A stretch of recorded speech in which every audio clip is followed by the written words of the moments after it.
How's it going, everyone? Tougie here, back again, and Brendan Rodgers has been sacked. While the vultures were certainly circling above for quite a while at this point, to say the least, it certainly comes as a surprise that it has finally happened. Obviously, living in the US, the Merseyside derby this morning was very early on in the day, so having stayed up essentially all night to make sure I was up to watch this game, falling asleep literally moments after it ended, not due to the quality of the game, but just, due to being tired, and then waking up to see that Brendan Rodgers has been sacked it was shocking. It was absolutely shocking. Again, despite it being rumored now for so long, it didn't seem like FSG was going to pull the trigger on this move. Even more shocking is the news that he apparently was out regardless of the outcome of this game. The decision was made, they gave him one more big game, and he was out regardless. Really quickly, I want to touch up on the game itself, which is now suddenly the least important thing that happened today. 1-1 final, both goals coming in the first half at the very end of the first half. We had a good goal from Danny Ings off of a corner to set it up, and then just another defensive breakdown, just a nightmare clearance for Emre Can, leads directly to a goal for Lukaku. Now, this just isn't limited to Emre Can. Again, as a hockey fan, you can say it about a lot of certain people. Defensively, there are some people, some players that are 99% of the time they do extraordinarily well, but that 1% is such an epic fuck up that it erases the good. It erases all the good. Again, 99% to one scale, and you forget all of the good. Emre Can, I thought, had a pretty solid game. Nobody's talking about that when you bring up his name. They're talking about that terrible clearance. And I'll get to Emre Can again here towards the end of the video. Second half of the game, it was just nothing but me waiting for Everton to score. It was a lot of sloppy play, a lot of breakdowns near the halfway, and every time Everton had the ball, I'm like, shit, here we go, they're going to score. Every time Liverpool had the ball, it's like, okay, we might get lucky. And that's how it's felt for a long, long time. But overall, not the worst result in the world to get a 1-1 draw at Goodison. Hopefully, now on the back end, at Anfield, they can actually pick up 3 points. But obviously, we have no idea what this team is going to look like. So again, this video was originally going to be me just talking about the derby, talking about the game, but everything has changed. Now, as far as Brendan Rodgers goes, in my last Tougie's Take, I talked about how I was more on the side of wanting to see him go, and I can safely say I don't hate Brendan Rodgers. You could tell how much he loved his job and how much he loved this club, and I truly feel sorry that it didn't work out. From all outward appearances, having never met the guy, you can pretty much safely say he's a good person. It just didn't work out. And perhaps the reason it didn't work out is the same reason I'm concerned, regardless of who the next manager is. You have the transfer committee. That's still the biggest problem. I won't go too much into it because pretty much every Liverpool fan knows this. The transfer committee has to go. It's just flat out, it's not working out, and it's not a good way to do business.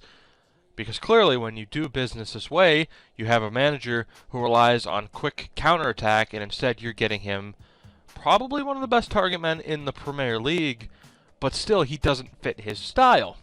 So this is kind of where another debate kicks in. Is it Brendo's fault for not adjusting his tactics to the players that were acquired? Or is it the transfer committee's fault for getting players in the first place that didn't fit Rodgers' style? You can pick either side. Either way, I'm going to say that you're right.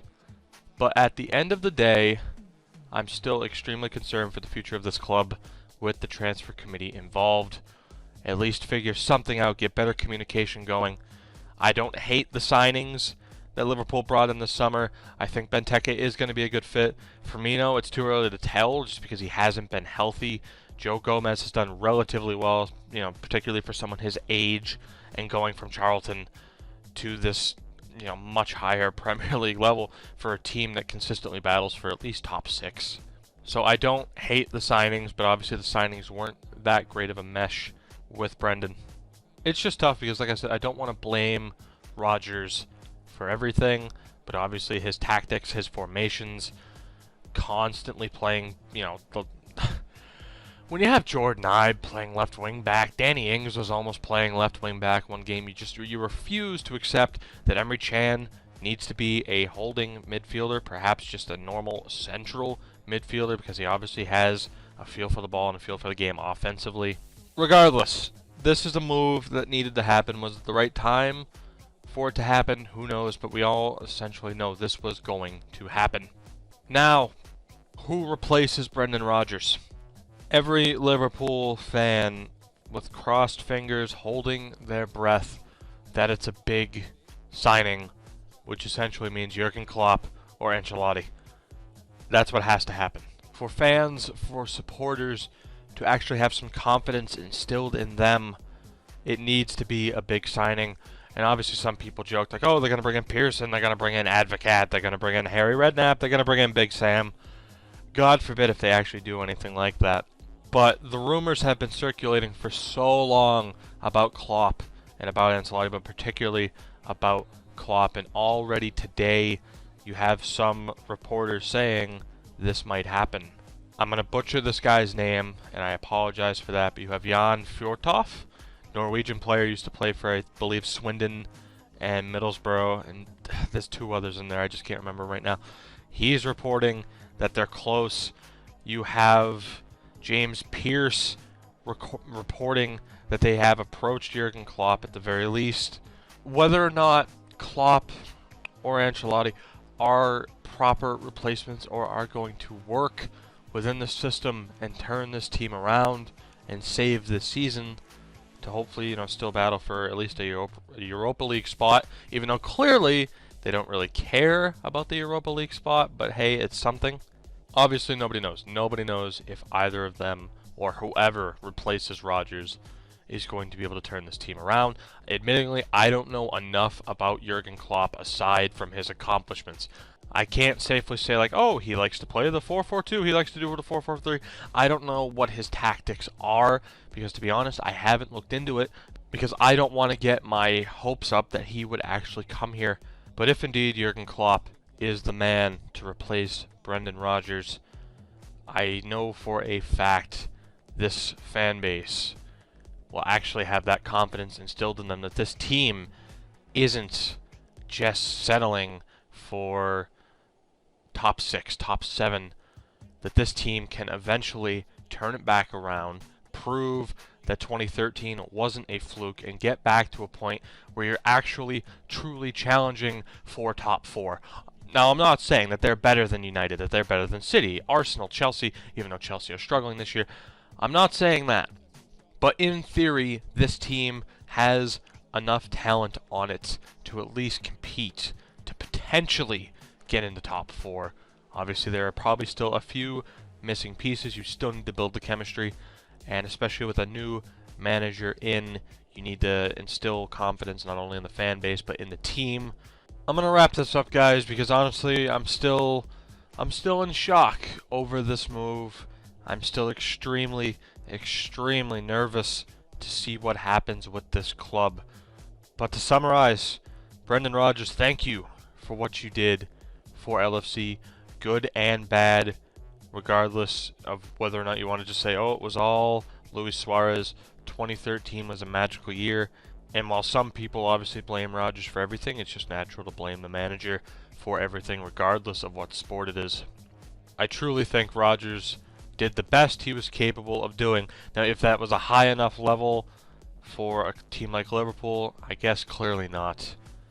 But at the end of the day, thank you, Brendan Rodgers. In Liverpool, LFC, and FSG, this is a big decision you have looming over your heads. This fan base will not settle for someone at Rodgers' level, and certainly not for someone less than Rodgers' level. We need to bring in someone who can provide that stability, instill that confidence. Yes, I love that phrase during this, but again, brain fried right now. It's a big time, it's a big turning point, and this decision is going to shape LFC for years to come, and I anxiously await the decision. I'm going to wrap this up for now, guys. Let me know down in the comments below, what do you think of Brendan Rodgers being sacked?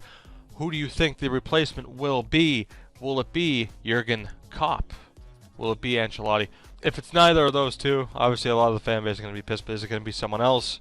You know, a lot more low-key that can still provide that stability and get this team going. Leave a like down below if you have somehow enjoyed listening to me nervously discuss the events of today and the short-term future to come. Subscribe for plenty more FIFA and NHL content, and I will catch you guys next time.